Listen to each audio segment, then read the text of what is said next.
For other reports, we have 11.02.01, our listening and learning report, which I believe Beth will be presenting on.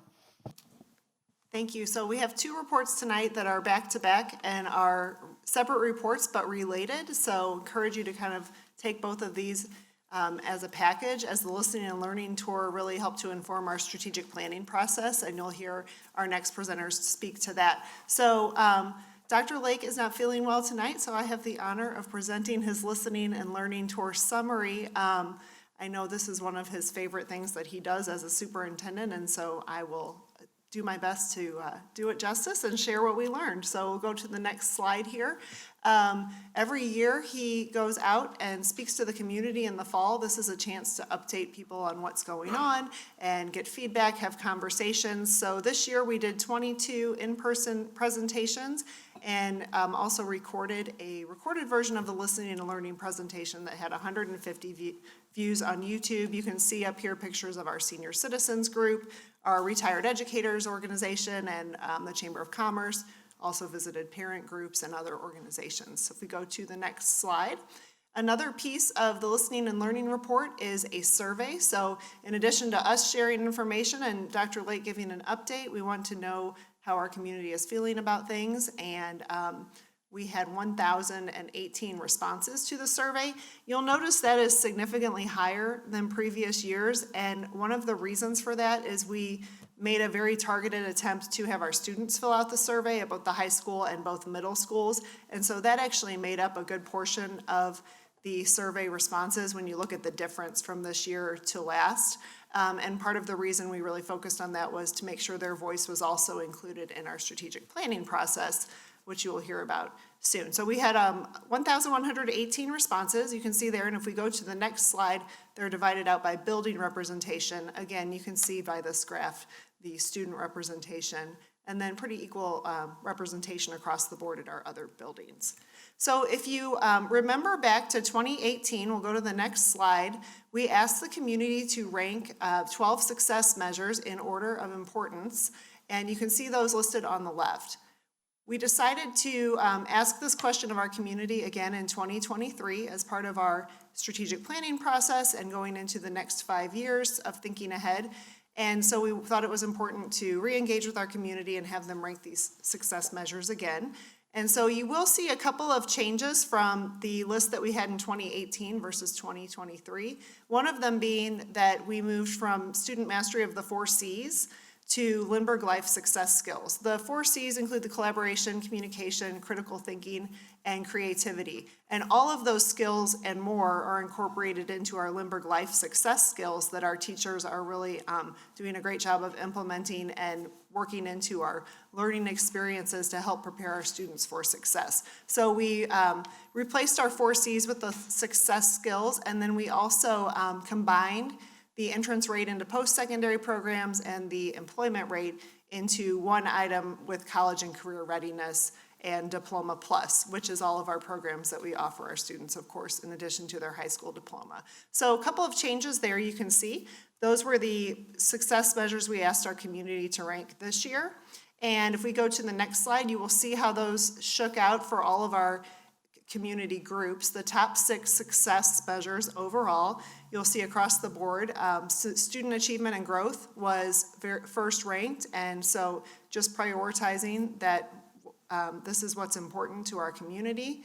Followed right next by the Lindbergh Life Success Skills that we just talked about, and you can see those illustrated on this slide. Clearly, we would not be able to achieve 1 or 2 without our high-quality teachers, and so we always see that ranked very high as well. And then followed up by student satisfaction, personalized learning for our students and our staff, and employee well-being and satisfaction. After we look at these success measures overall, we like to dig in and look at them by group and see how our different groups ranked our success measures. You'll see a lot of commonalities, but there will be a few things I want to point out. So when we look first at our students, what we found really exciting and encouraging about our student ranks on the next slide is that our students ranked Lindbergh Life Success Skills the very highest and most important measure of student success. And so we're excited to just see how that's been implemented in our schools, how it's become part of who we are and how we prepare our kids, and to have the students embrace that as well and see the value of those real world learning experiences and those skills that prepare them for life after high school and graduation. And so that's followed right after by student achievement and growth, of course, student satisfaction, and we see social emotional well-being, high quality teachers, and ACT scores. If we move along to our parents, you'll see a lot of those same skills, just a little bit of a different order for our success measures. And we do see these mirrored really across the board. So we can move on to our next slide, which is staff. And again, seeing a lot of these same skills and success measures echoed across the different groups. So I'll pause there and get ready to go to our next slide, which is community. And we did see a little bit of a different ranking here, but this was interesting feedback for us as well. We continue to see that student achievement and growth to be the top priority, and of course our high quality teachers. But we did see also here some of the metric measures that are a little more traditional, state reading and math scores, ACT scores.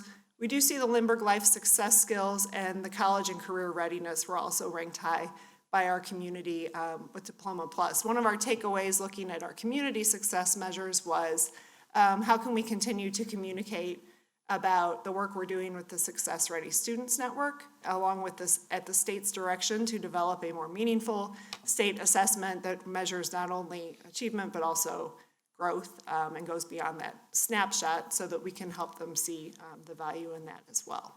So those are all of our success measures as they're ranked by our different community groups. And if we go to the next slide, you'll see also each year we ask our community to answer 3 questions. We ask them, what are we doing well and need to keep doing? Where can we improve? And what should we strategically stop doing? Before we get into those categories, I want you to remember that we had over 1,000 responses to the survey. So we do number the responses in each of these categories. These questions are open-ended, and we allow people to respond just with open comments, and then we have software that's able to go through those comments, help us identify themes and categories, and then we can dig into the comments a little bit more. But we do see kind of a decrease as we get into this section as far as responses. So if we go to the next slide, we'll see things that we need to do well and keep doing. This is always our highest numbers that you'll see as we go through. If an item is in bold, that means it's repeated from the previous year to this year. So we always see communication high at the top of this list and academics. By comparison, we always see that as high on our list of things we need to improve with communication as well. We actually got some insight on this through our strategic planning process and are aware of, as far as communication goes, just the ability to target better and be more strategic about giving people the information they need and not overloading them with the information they don't. So that's something that we really want to be more intentional about. You see also ranked on our things we do well and keep doing, of course, our high quality staff, and that's part of our Compass goals to recruit high quality staff, but also retain and develop the staff that we have. And then, of course, our academics and the high quality curriculum. And I think it says a lot that these are all repeated from year to year. We see these repeated year after year. So you can kind of go through the rest of these items as well. And then we'll move on to things we can improve. So again, as I mentioned, we see communication here. You do see these numbers start to decrease. That second item with the focus on the core academic areas, I would say those comments were, you'll see 20 comments, a mix of parents and community members, but part of our discussion and looking through these comments was how can we continue to educate our community about the fact that focusing on those core academic areas is not exclusive from the real world learning, the Lindbergh Life Success Skills, and preparing our students for success, to make sure our community understands that that is a part of everything that we're doing. So some of the comments reflected maybe not quite a clear understanding of that. And then we see below that comment, transportation and facilities, which really feeds right into our bond issue in April that's going to address transportation safety. It's going to look at facility equity for all of our students across the district. So those are the things we can improve. And then if we go down to the things we need to strategically stop doing, again, you'll notice most of these are single digits. And so it's not a high response. I'm always encouraged that we see up in the 40s and 50s for things we're doing well. We did want to dig into the comments with regard to inclusion, equity, and diversity. I do want to share with you that that was primarily community members, not our students, staff, and parents who are a part of this work. I also want to make sure we note that that number is very low. But it also just, again, makes us aware that we need to continue to communicate the value of that and make sure our community really understands it. But I want to make clear that that was more of a community comment than a comment from our student, staff, or our parents. And then you can see some of the other items here as well and take a look at those things that are coming through. So those are the 3 questions that we asked and the responses. And we have one more question that we asked as part of this year's listening and learning, and that is related to the Prop R bond issue. So we asked our community how likely they would be to support the bond issue in April of 2024. We were encouraged to see that about 80% of our community was somewhat likely or very likely to support. And then if we go to the next slide, we will see that about the same amount of support for recommending support to their friends and their neighbors. And that is the conclusion of the listening and learning summary. Are there any questions?